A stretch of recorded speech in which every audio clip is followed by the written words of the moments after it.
Start na po natin yung carrot cake. Una yung 2 eggs po. Bibit natin yan. And then, yung oil natin. Vegetable oil. But I'm using canola oil po.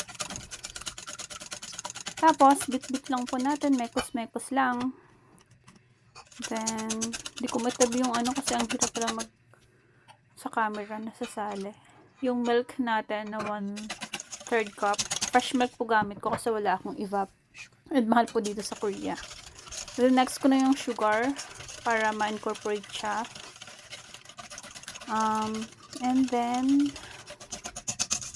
mekos-mekos lang. After ko po siya mix ng mabuti, nilagay ko na yung flour natin na 1 cup. Yan, medyo maliit po yung ginamit kong strainer, kaya di nagkasya yung exact 1 cup.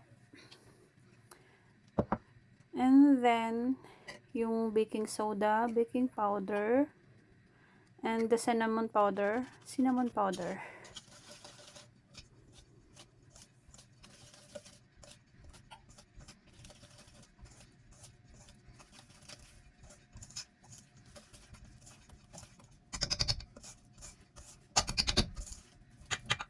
Minix ko lang po siya, and then sinunod ko na po yung vanilla essence natin na 1 teaspoon. Tapos, yun na nga. Kailangan i-mix muna siya ng maigi, no?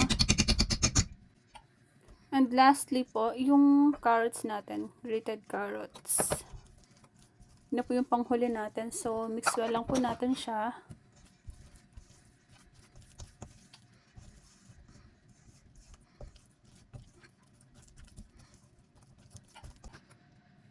After ko siyang na-mix ng mabuti, nalagay ko siya sa pan. Pero grease nyo po muna yung pan ng oil, ha. Para po di po magdikit. Or lagyan nyo po ng wax paper.